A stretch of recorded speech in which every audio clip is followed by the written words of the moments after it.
Good morning, everyone. I hope it's morning everywhere. There might be a couple of internationals, but very unlikely because I'm very Australian in my appeal. I've realized this recently. Very Australian.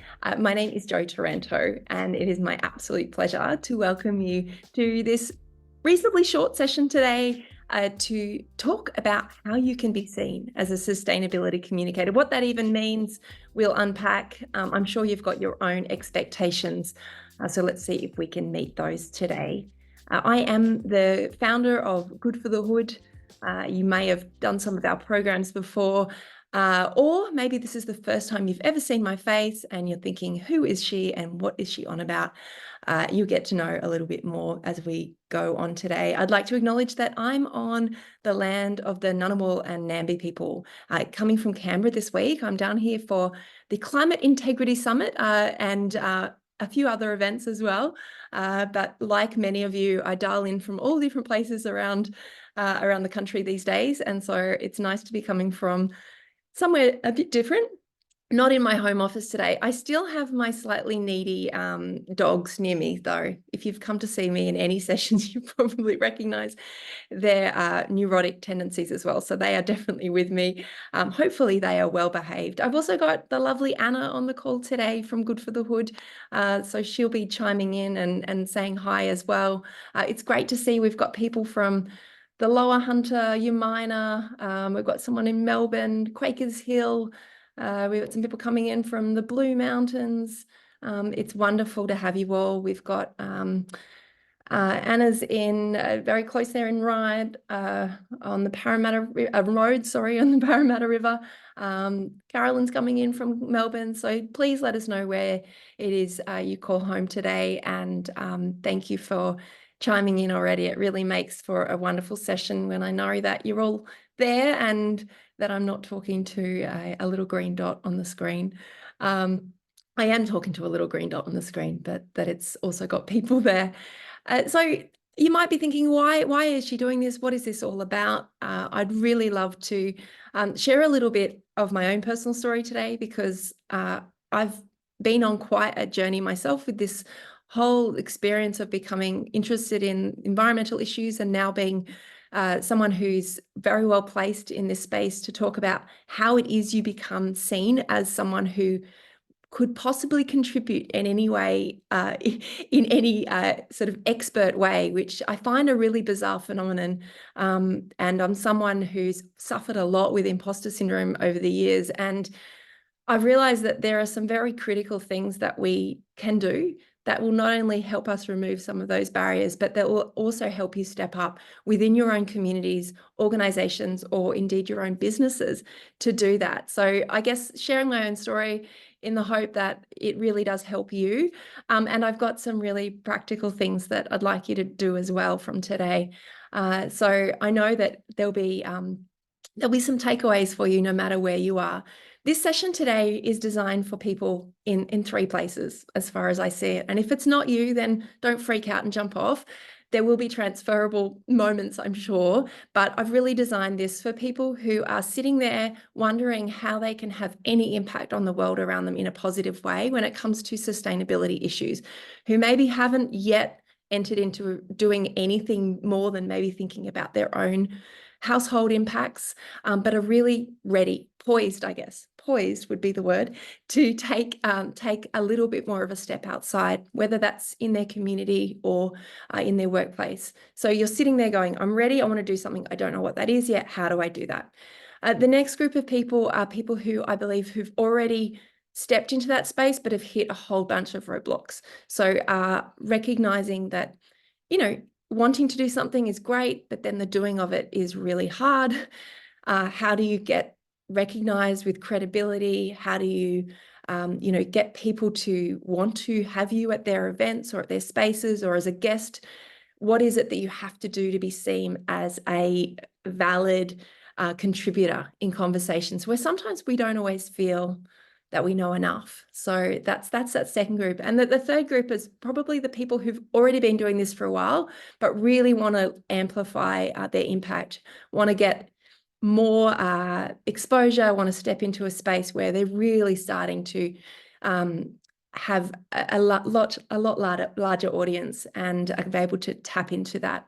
So hopefully that's one of you. It might be that you never have aspired to create a business, and that's fine. I will talk a little bit about businesses today because that is, let's face it, a lot of people who do this full time have to be paid somehow. So if you are a business owner or an aspiring business owner, then we will be talking to you. If you are working with a not-for-profit organization or any organization as either an employee or a paid employee or as a volunteer, unpaid volunteer, this can still work for you. Whenever I talk about getting paid, that can mean getting paid to your organization, or it can mean a donation, or it can mean being asked to come in and doing it for free. So the paid component, optional, lovely, but optional.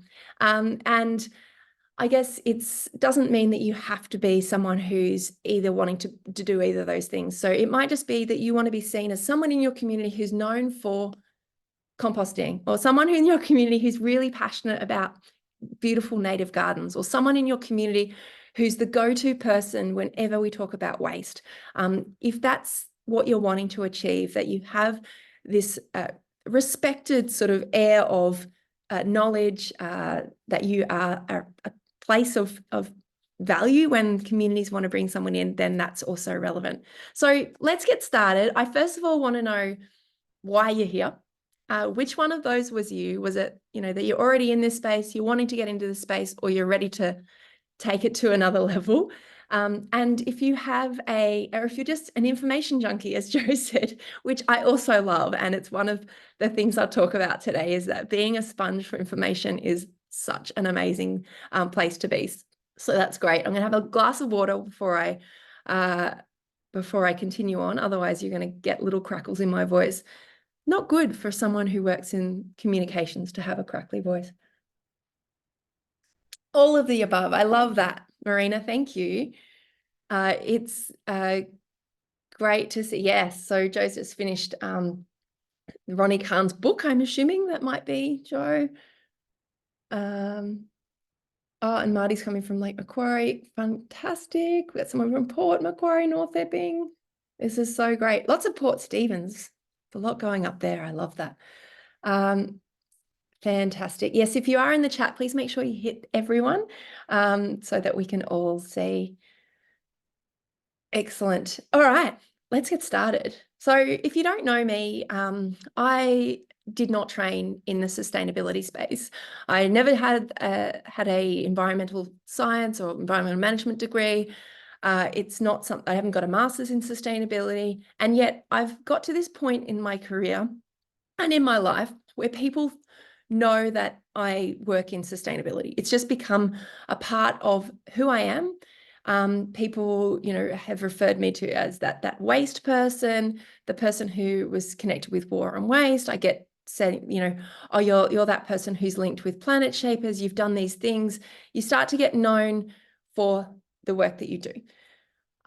Yet, so 8 years ago, I was sitting at this juncture of like, what is it that I do?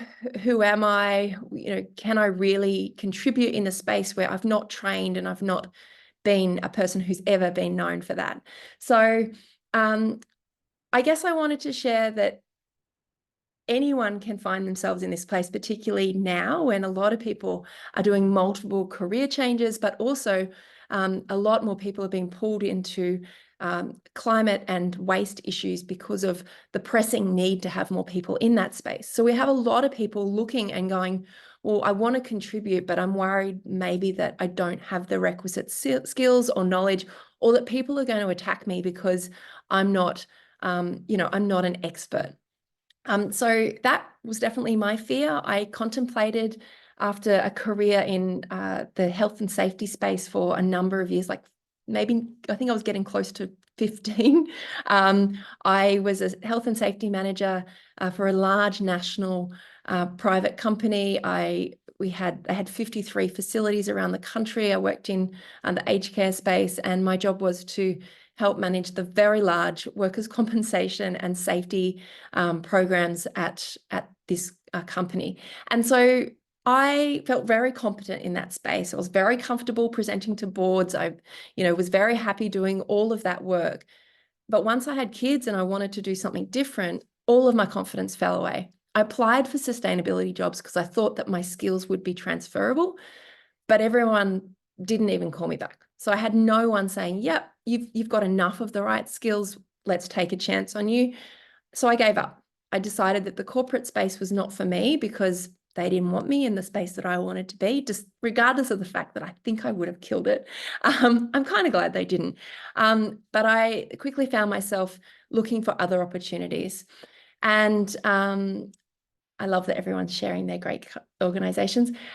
So I decided to pick up a part-time job. And then while I was doing that, also just dip my toe into as much community work as possible.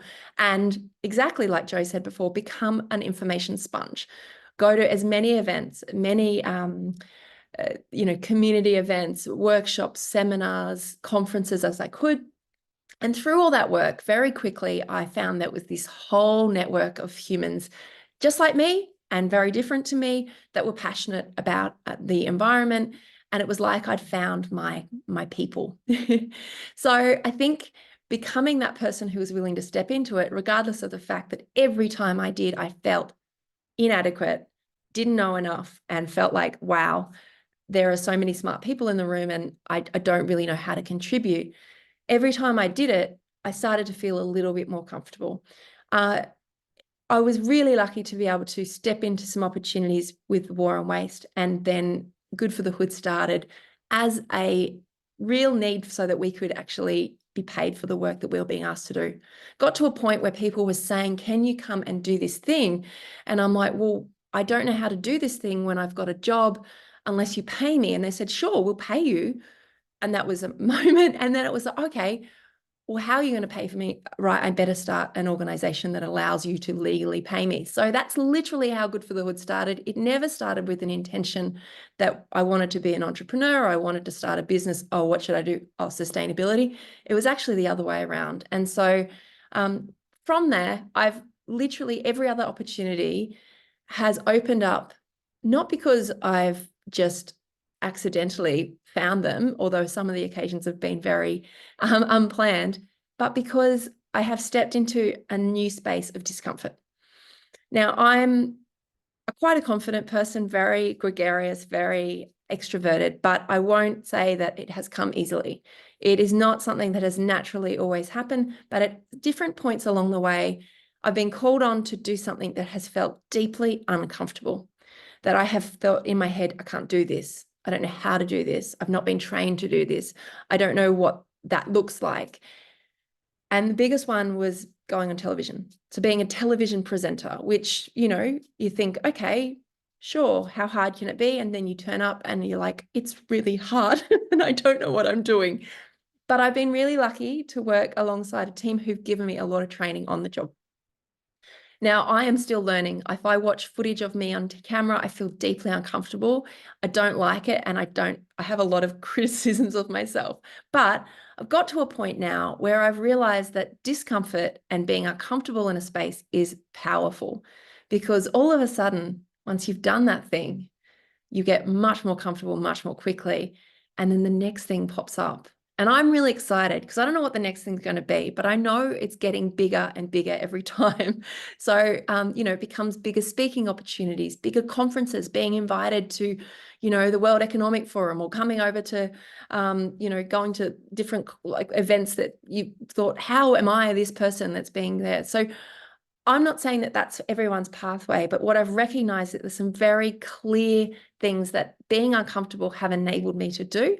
And that's why I think if you are sitting there going, well, I've got a desire to do this, this, and this, but those self-limiting beliefs are not only unhelpful, it's really not what the world needs. We need people like you out there giving the messages about a safe climate, about living within our planetary boundaries, about using resources wisely, about reducing the proliferation of plastics. I want you to be out there banging the drum and being that person. And if what's holding you back is your belief that you don't have what it takes, then we're not going to make the changes we need to see in the world. And so that's why I believe that if I can share what I've done, then hopefully you can step into that space. Absolutely. Imposter syndrome. I actually have got to that point where I just expect it, Roxanne. I expect that I will believe that I can't do it. And you know what? I do it anyway. And I think I've stopped expecting that it will become easy. And I'll talk about that in a sec. So I'd love to know if any of that resonates for you. And I think I've got to say, for women, I know that we've got a couple of men on here, and I'm sure men face it as well. And I've heard that, but definitely for women, I think it's even harder. I know I don't want to gender it too much, but I do think that we are very attuned to what people are thinking, feeling, and we care a lot, and we really want people to not only like us, but to receive us well. And there's an awful lot of sense that if I don't have X, Y, Z, that I'm not gonna be able to do it. So I guess the first thing I want to tap into is that if you're feeling that you're not qualified and that you've not done it before, I want you to think about, I don't know if any of you have seen this. This is a very niche reference, but do you guys know this guy? Does anyone know who this is? I realized yesterday that this is probably the fact that I had some daytime television on last week and I caught this moment. It's Todd Woodbridge. Okay, excellent. Does anyone know what show that is? And if you can't read it, then it's called Tipping Point. But is he a swimmer? He's not a swimmer, although he might swim. Close. Not really close, actually. He's a tennis player. Thank you. So did anyone know the Woodies? A very 80s, 90s, maybe 90s reference there. Todd Woodbridge and the other Wood, the redhead guy. I can't remember his name. I'll let you. Yes, there. Todd Woodbridge. Okay. So Todd Woodbridge, amazing doubles tennis player. The Woodies, Mark Woodford. Thank you. Probably should have. Eva, you are just a wealth of tennis knowledge. I love this so much. Beautiful. So Todd Woodbridge is a tennis player. He trained, and he's a very, very good one. They were phenomenal. They were leading the world for ages in men's doubles tennis. They were gorgeous to watch, like really nice repartee. They'd always have, a smile on their face. And both Mark and Todd went on to do quite a lot of commentary after that. No, like not a surprise. A lot of sports people who know the sport really well and who've done very well become commentators.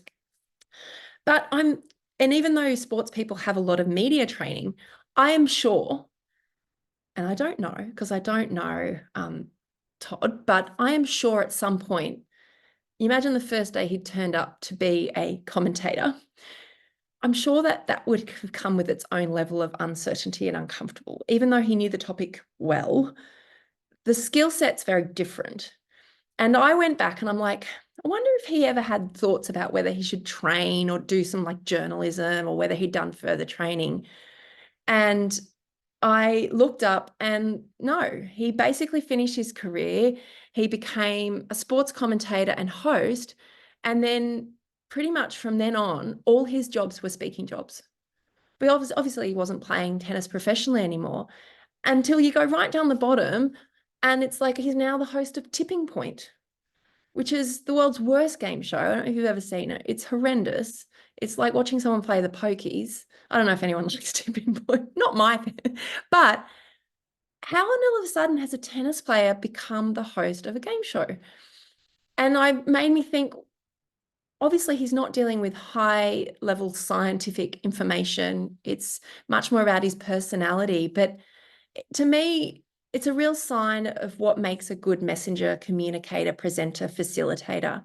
It's their natural skills and what they've learned through their work before they did that role that have enabled them to be that person. So if you ever think, I am not trained in this space, I'm not qualified to be a speaker, just think of Todd Woodbridge and think, well, he started playing tennis. He was never a journalist. And there's a lot of examples. Almost every, AFL player or swimmer who's been reasonably successful, soccer players who've all gone on to be commentators. So it's useful to think about it. I mean, I'm a Celebrity, Get Me Out of Here's the other one. Rob Irwin's now one of the hosts of there.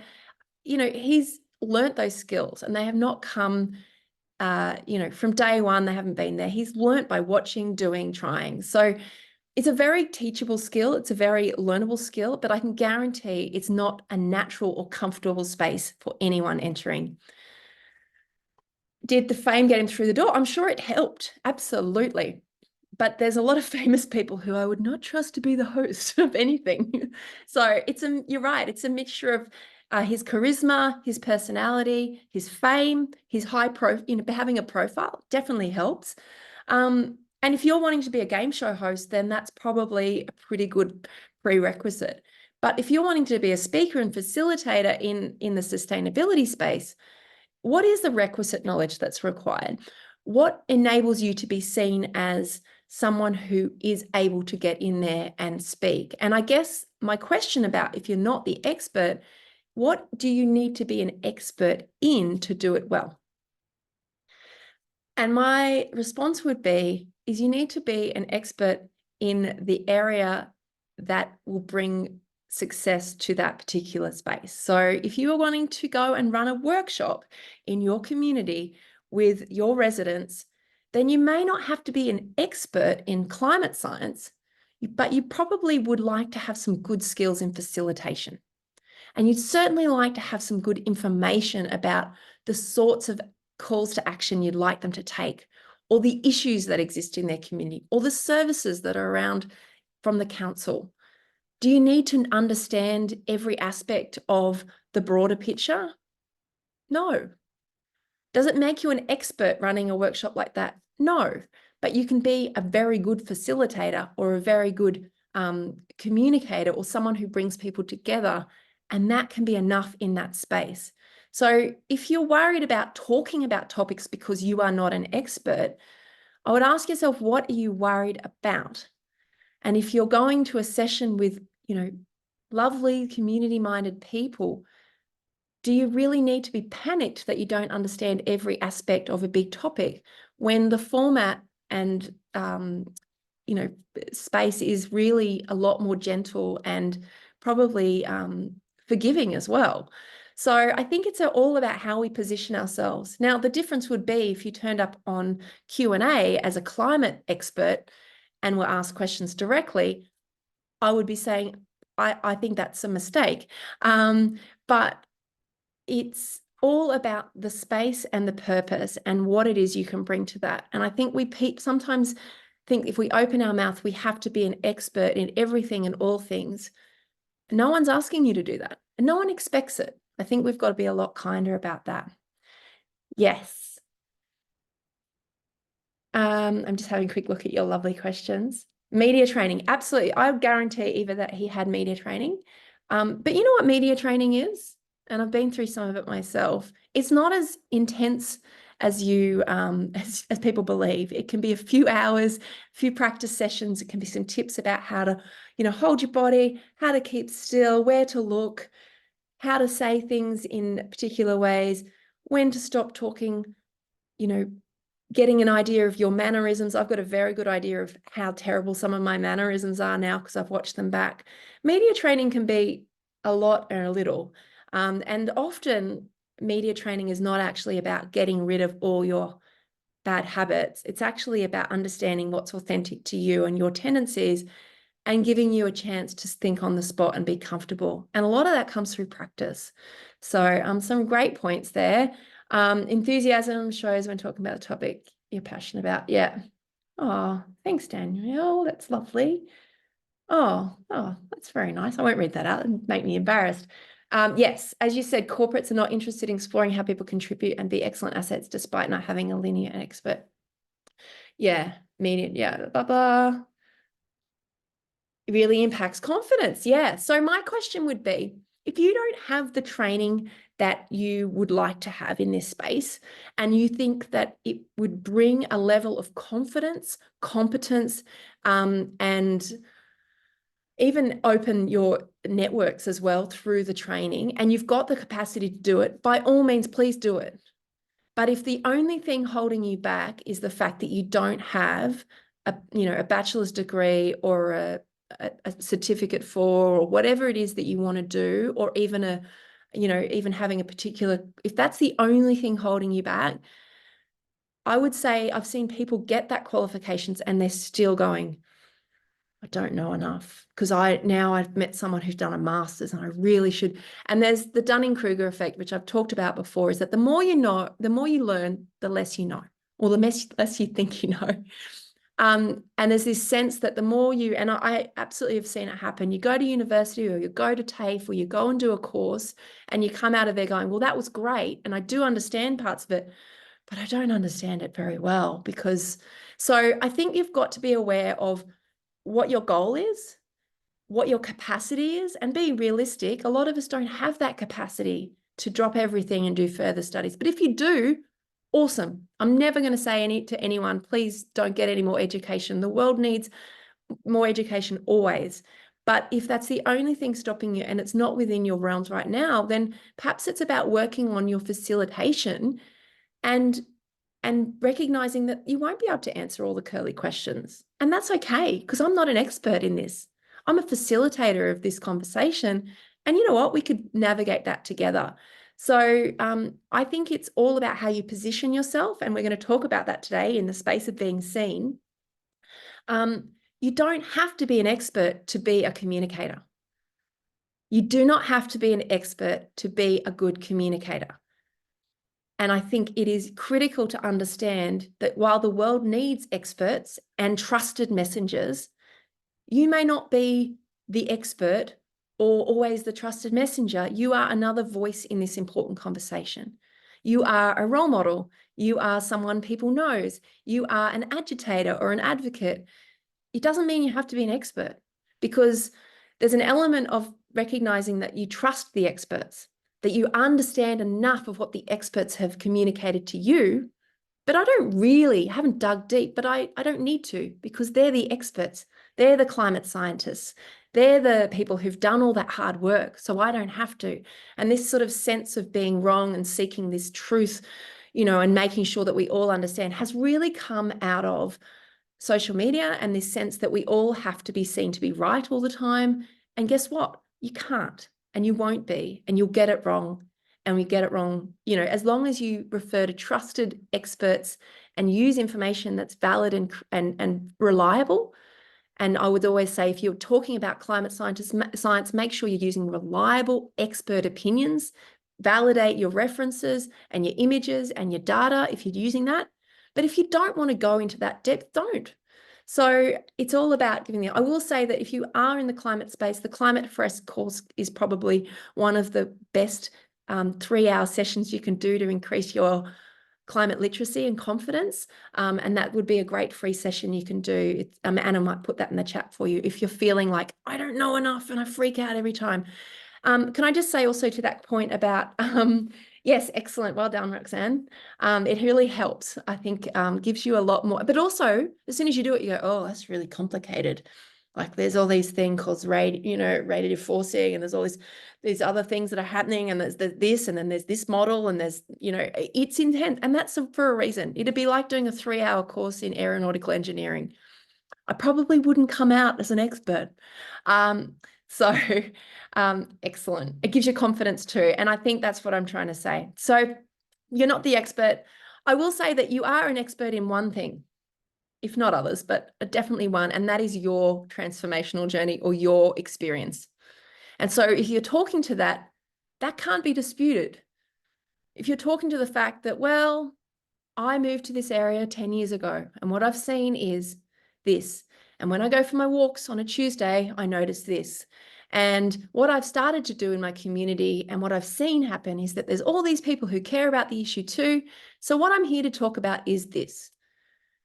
That can't be disputed. That is your lived experience and your journey. And so that is what you are indeed an expert on. And trusted messengers and people who are in their communities or spaces are really good at sharing stories that resonate and are real for you. So I would say lean into that. That is your experience, and that's what you're an expert in. And guess what? Other people who live in the community share that with you. Other people who, have seen the same sorts of things, it will resonate with them. So be an expert of your own experience and know that through sharing that there are teachable moments, but don't freak out about not being an expert. But please, if you can go and do some further study, I would encourage you. And that can also mean short courses, conferences, anything immersive. There's so many amazing free and paid courses online. Go out and get the information that gives you a foundation. But guess what? You're never going to be the expert unless you niche down to an insane level in a particular field and devote your life to it. And even then, there'll be someone globally that is just a little bit more advanced, who's written more papers or done that. If you're comparing yourself to that, you know, it's really going to hold you back. So perfectionism is a huge issue. And I agree, you've got this situation where people are really terrified, and I get it.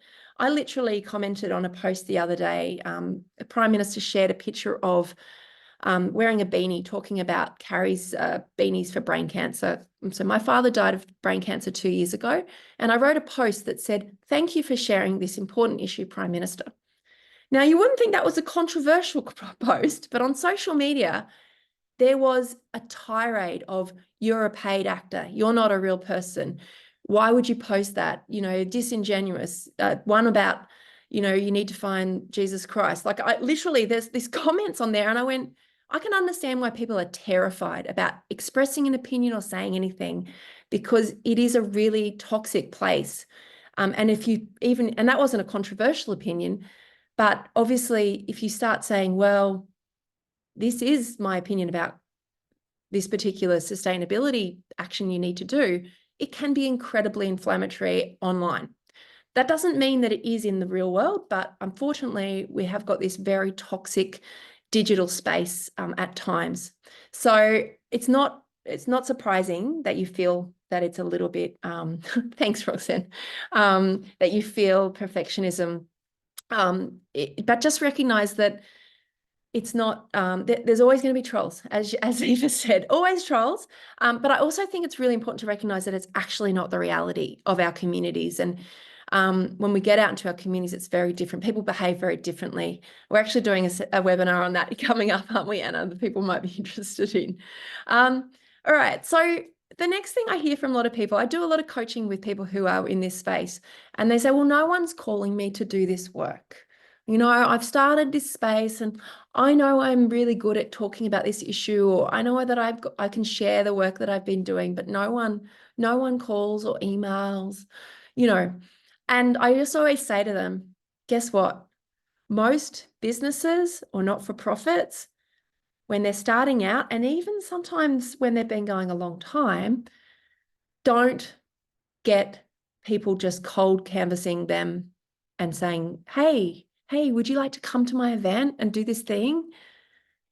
A lot of the work that people don't see is how much calling, emailing, marketing, communications work that goes on behind the scenes. I know people who send out, do, 50 cold canvas emails or calls a day for speaking gigs. Not me, I should.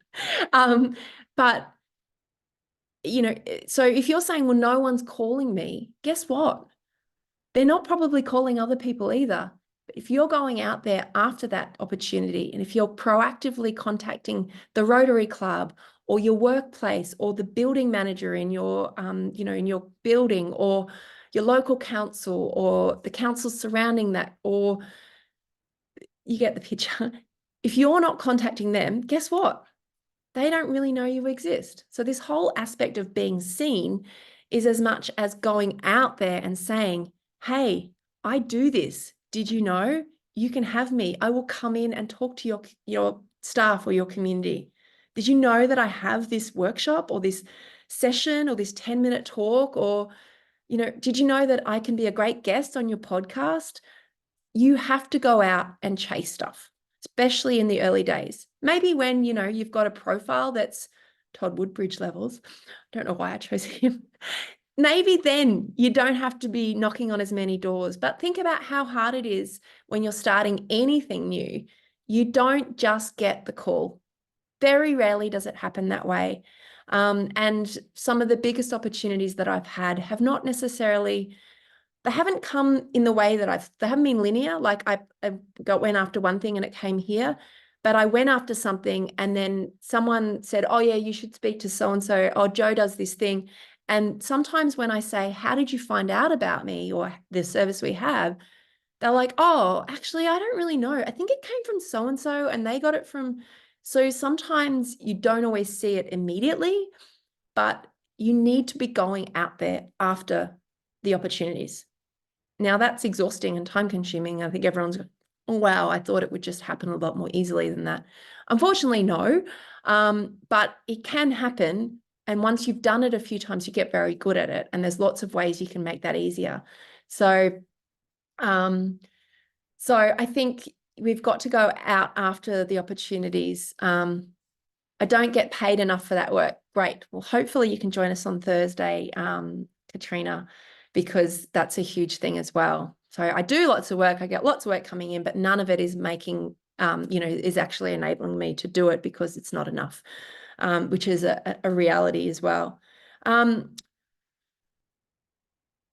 right. So my first thing is I would love you to practice your outreach right now on my LinkedIn account. Now, if you don't have a LinkedIn account, you need to get one. Obviously, you won't be able to do this part here, but I'd like you to scan the QR code. That's my LinkedIn page. I'd like you to send me an invite, a connection, but I want you to personalize that connection if you can. Now, if you connect with me and you forget to send a personalized invitation, don't worry, because once I will accept your connection in a sec, and then you can send me a message. Now, if you don't have LinkedIn, I realize this is not going to be particularly helpful, but I'd like you to practice. Hi, I'm Roxanne. I live, I'm from here, this organization, either your business, the organization you volunteer with, or maybe your community. I'm in the area of North Epping and I do X. I want you to tell me what you do. What is it that you do? Try and explain it as simply as possible, as fewer words as possible, but give me the gist of it. I'm interested in chatting to you about some opportunities to do blah. Is it, I'm interested in hearing about what's happening in your organization in this space, or I'm interested in sharing some of the work that I do with organizations like yours. Give me a little pitch.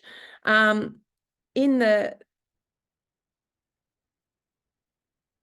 just looking to see. No, I didn't get, I'm waiting.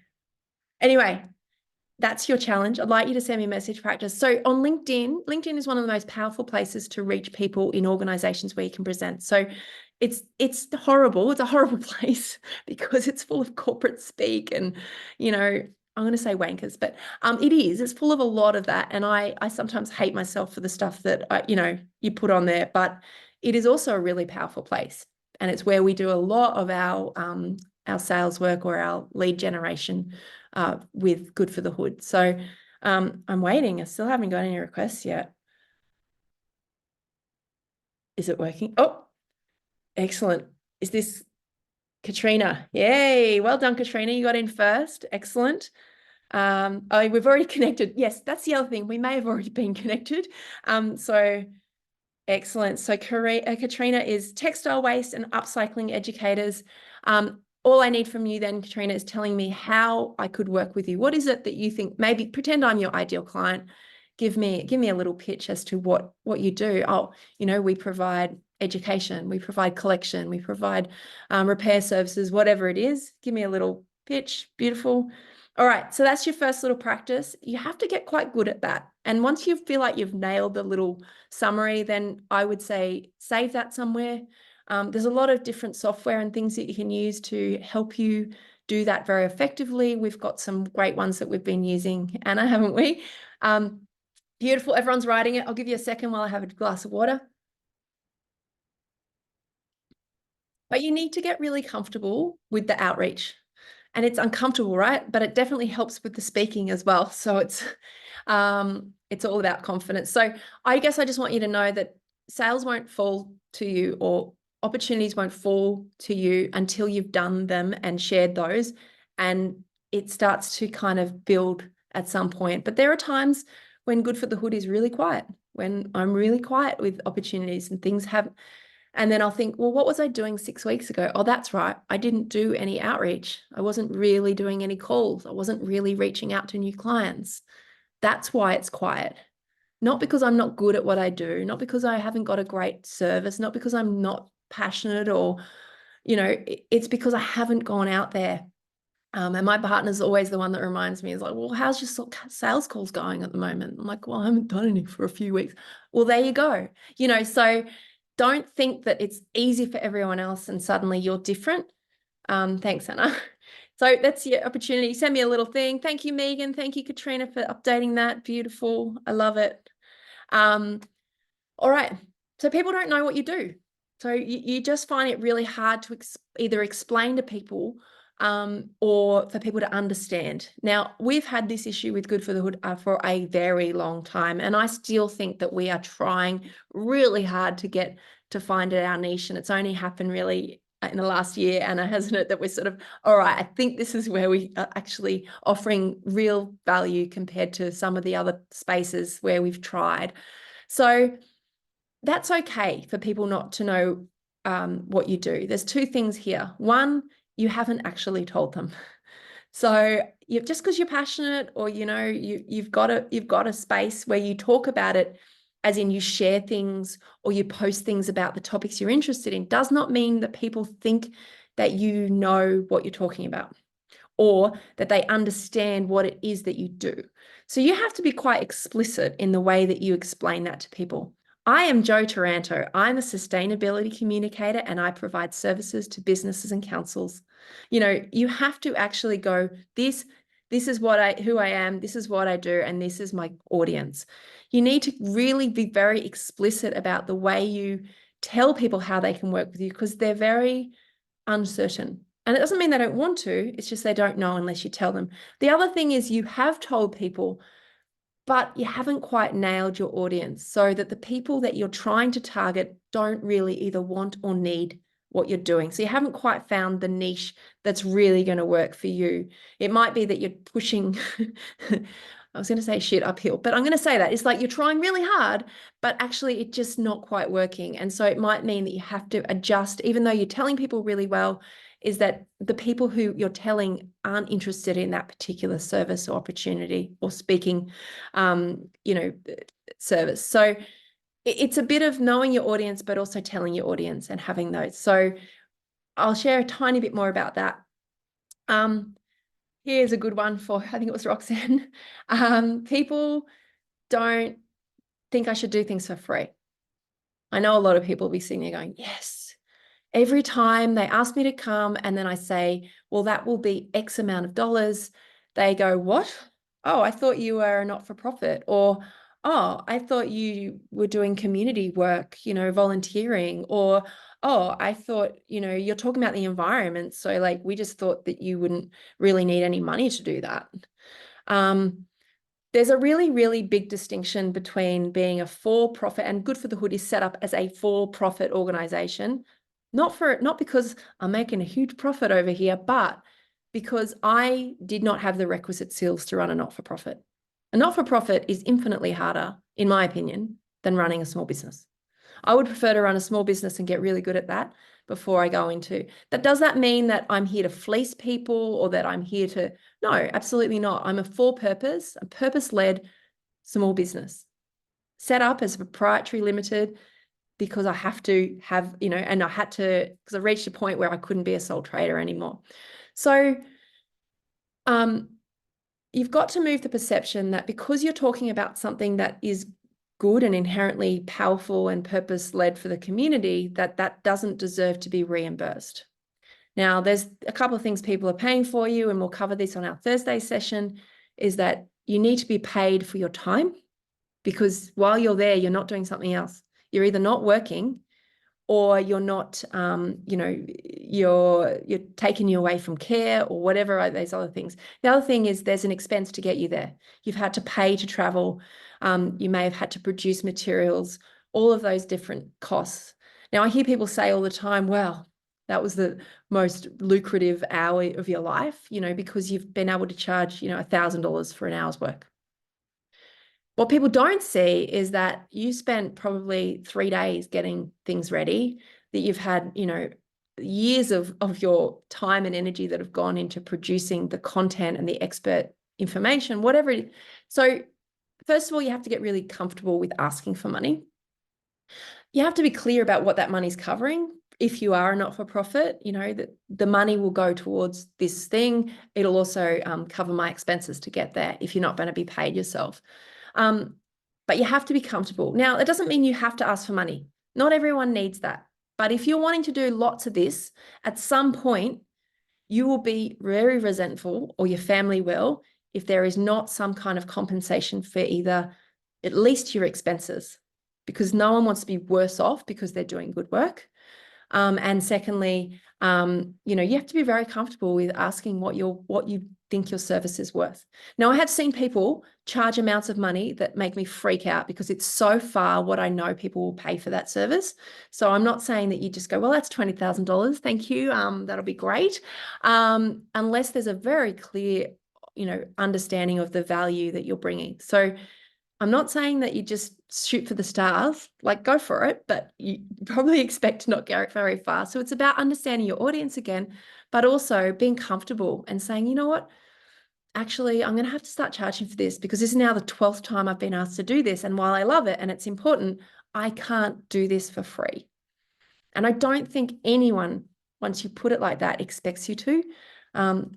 So now, the other thing I hear a lot is I'm doing lots of community sessions, lots of workshops, done lots of council work, but I just can't get good, big keynote talks. I'm at that point where I'm like, I want to just break through. I want to get on big stages. I want to go to, and I think there's a couple of things. One is that it's about how you've positioned yourself. If you've been doing something in one way for a long time, how do you shake that off? And also, the work that we do in communities and councils is very different to keynote speaking. So if you've decided that you're ready and you're ready at that point to go into a different space, you've got to actually rethink your offering completely. And I've been going through this myself. What people will pay to deliver within the community or council space, very different to what they'll pay for in the corporate space in a keynote sense. So it's about really understanding what your audience is asking for. Yes, the price points are different. Yes, the services are different. But once you understand that, you've got to recognize that, you can start to really cut through to different audience. And it's quite formulaic because keynote speakers, there's quite and I'll show you what that people produce quickly in a second. But yeah, there is a formula for it. It should feel easier. I think I say this to myself all the time. And I think it's important to recognize that it's actually not easy for anyone. I don't have many days where I go, well, nailed it, easiest day of my life, just feeling like everyone struggles. Even people who are it does get easier, I believe, particularly if you're running a business at a certain time, but please know that it doesn't feel easy. And the reason I think it shouldn't feel easy is this: if you are pushing yourself beyond your comfort zone, then it shouldn't feel easy. It actually should feel ghastly. And remember the first day that Todd turned up to do Tipping Point, I'm sure he was like, well, I'm unprepared for this. Good. You should be. You've never done it before. It's completely new. It's a different format. Yes, you've had experience that's helped you to get this point, but it should feel really uncomfortable. There are other reasons it feels hard, and I get that, particularly when money and, time, but there are things that we can do to help that. But also just this narrative that it should be easy. We're dealing with putting ourselves out of our comfort zone, trying to solve the world's problems, and also, find ways to make an impact and potentially get paid. None of that is easy at all. So the narrative that it should be easier, it's not easy for anyone. And anyone who runs a business will tell you it's bloody hard all the time for a long time. Doesn't mean it's not worth it, but it isn't easy. All right, how are we going here? I'm going to quickly cover some content and then talk a little bit about something I'm really passionate about. If you can give me bear with me. And it is a bit uncomfortable for me, if I'm honest, to share something that I've been working on for some time. And Anna will tell you it's a bit of our baby, but I'd love your feedback. So I guess I just talked a bit about before your ideal audience and your ideal client. They're not always the same person or the same group of people. So it's important to recognize that, they may well be very different. But if you can find someone who you speak to and then also can pay, then sweet. That's great. So a lot of work is needed to go and really understand what value you're bringing. And if you're not just what value you're bringing, but what value you're communicating that you're bringing, because sometimes that's really how you'll get people there. So if you can speak the language of the audience that you want, or your client who's going to book you, because they're the people, whether it's paid or unpaid, your client is the person who's made that contact, or you've made that contact with, who said yes, turn up on Saturday at 2 p.m. This is the space. This is the people. You've really got to understand what they're expecting and what the people in the room are maybe expecting or experiencing. So,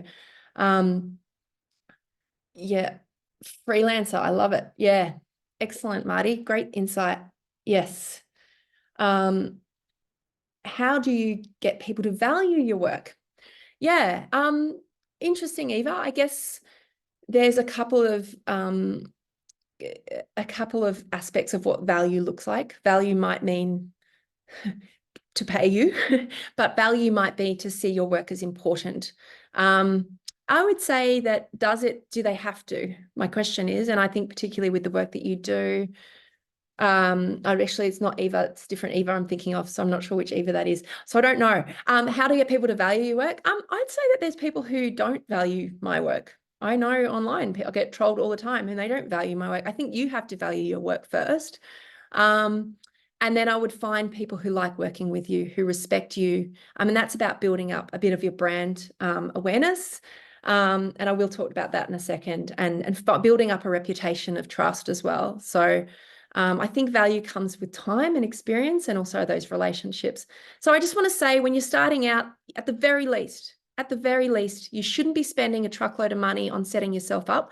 Now, if you are wanting to speak on behalf of an organization, and you think that you having your own page is critical to getting that work, great. But if you're already part of an organization and they are doing the work, you may not need a page for yourself. If you have an organization where you're doing lots of volunteering work, and yes, you are a spokesperson on their behalf or with them, you may not need a separate one. That's okay.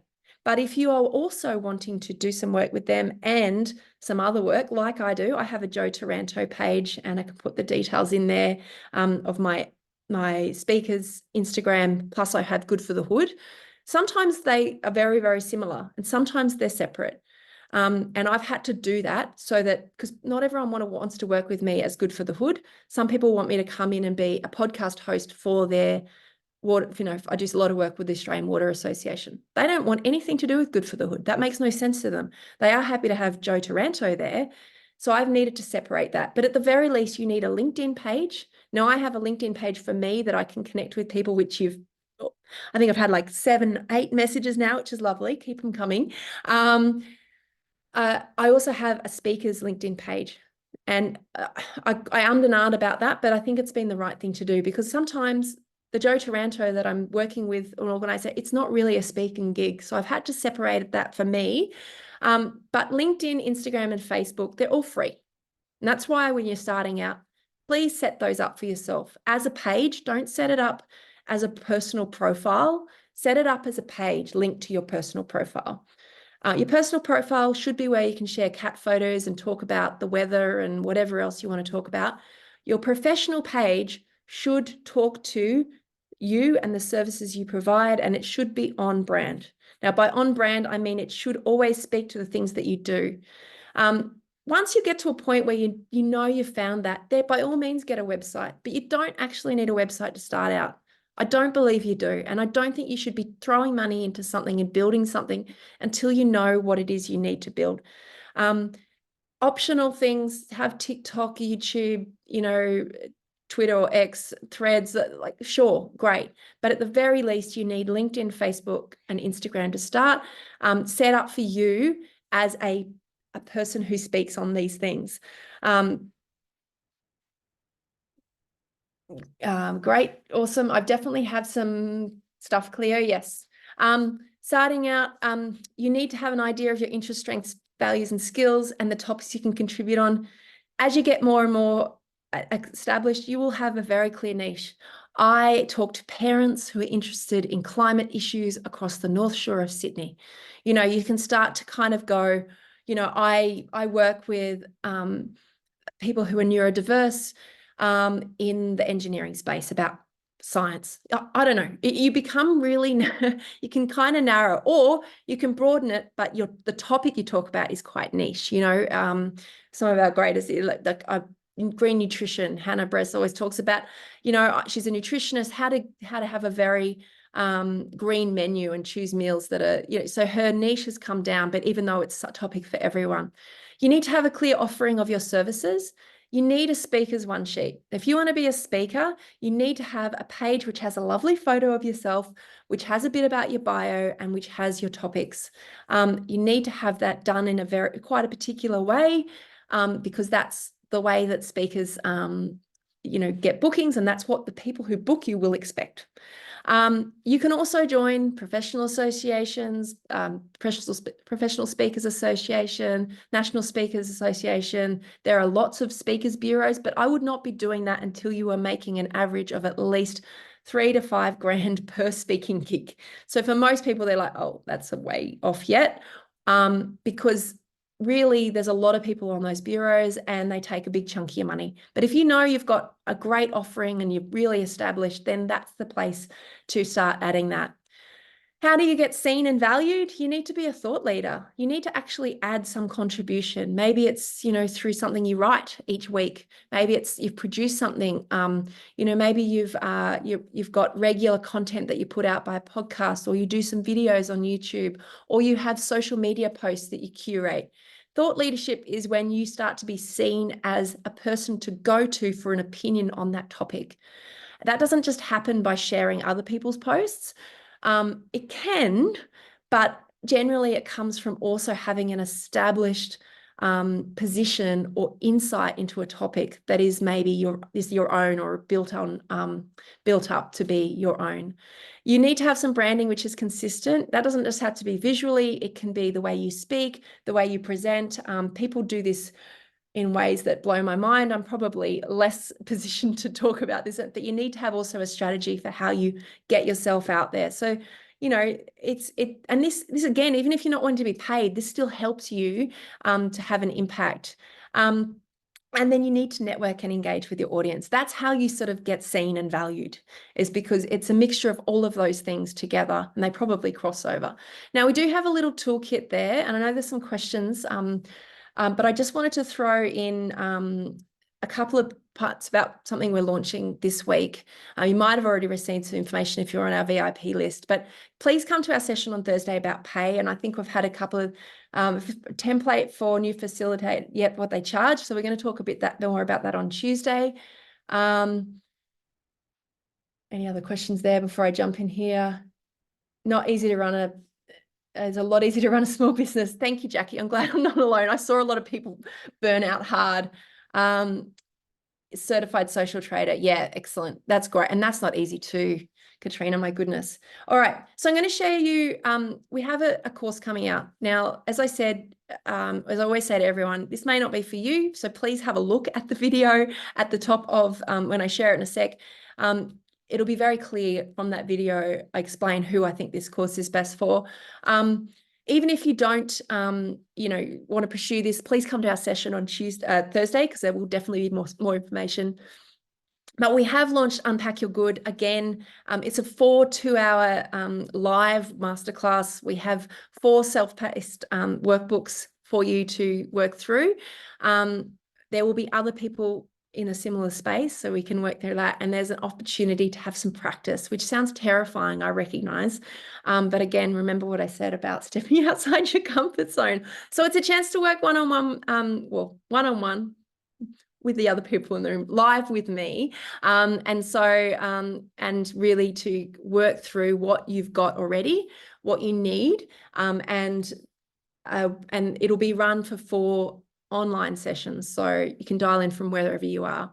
So we're looking at some self-discovery, some audience discovery, pitching yourself and writing up that one sheet, really establishing what it is you need to present to your potential clients, and then a chance to really showcase who you are in our final session, so that you get a bit of practice if you book a call with one of your future clients, or indeed just when you're talking to people out and about and doing that networking. So what you get in the workbooks is that we really want you to go back to what it is that you are wanting to stay true to. There's no point reinventing yourself or doing something new if you hate where you end up. So we really look at, what it is your contribution is, but also who will pay for that.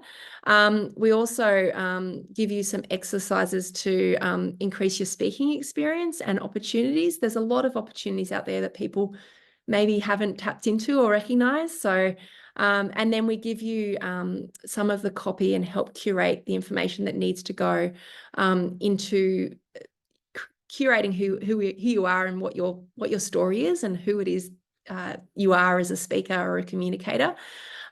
We really help you identify who your ideal client is, and who your ideal audience is. And again, they could be completely different, as our ideal client and our ideal audience are very different. So we get you to give you some opportunities on where to find them, and give you some tips and some templates on, who is my ideal client? How do I find that person now? And then we give you, we help you, coach you through the process of getting those first 10 clients, again, for paid or unpaid work. And then we also give you an opportunity to develop your speaking topics. So if you haven't already done those, or if you have and you think that just no one's booking these, no one is interested in me coming and doing these, and why is that? So we help tweak those and give you an opportunity to really nail that down, and then give you some opportunities to be seen as a subject matter expert, and then help you set some goals. Because again, if you're like me, you can have the best of intentions and things can fall apart. So we keep helping you stay accountable as well. And then we'll finalize that pitch deck. So you'll come away with your great little speaker one sheet, or your services one page, which is sometimes 2 pages. And that will then give you the chance to, with your list of clients and that list, all right, I'm ready to go. I'm ready to start having more impact and speaking to more people. Now, some of you are probably sitting there going, okay, well, that sounds great. I'm not sure if that's for me or how much it's going to cost, all of that. That is a link there. If you jump on before the end of Thursday, then you can get a 10% discount. Now, look, I know for some people that will seem like a lot of money. Some people will go, that's not much at all. Both are true, depending on who you are and where you are. We have priced it, I have to say, a lot more cheaply than what you'd see out there in the space, but that's deliberate because a lot of the people we work with are really starting out, or, in that volunteer space as well. So I would love to work with you if this sounds like it's going to help you. If you're sitting there going, no, not for me, then please just come to Thursday's session anyway, because again, we're going to unpack the pricing situation and talk about a lot of the issues that approach with that. And while I've got you, excellent. Is there any other questions before you? I know I'm just about, I'm hitting 11:05 now, so I probably need to jump off. If you've got any more questions, I would absolutely love to answer them. Otherwise, I just want to say thank you so much for being part of today. I hope it stimulated some ideas. I know it probably hasn't answered all of them, but hopefully it's flagged a couple of ideas. I can't wait to respond to your messages. Oh, there's a lovely Eva as well. Thanks, Nikki. Thanks, Eva. Thanks, Katrina, Marty, Sophie, Joe, Megan, Michelle, Melinda. Oh, it's all happening. Thank you. And a couple of messages. Thank you. Thank you. Environmental campaign for decades. I was becoming disillusioned. Oh, thank you. Well, I'm going to finish on that. Every one of us can make a difference. In the words of Eva from Port Stevens, thank you. Thank you from me. Thank you from Frankie, the neurotic dog with her bark collar on.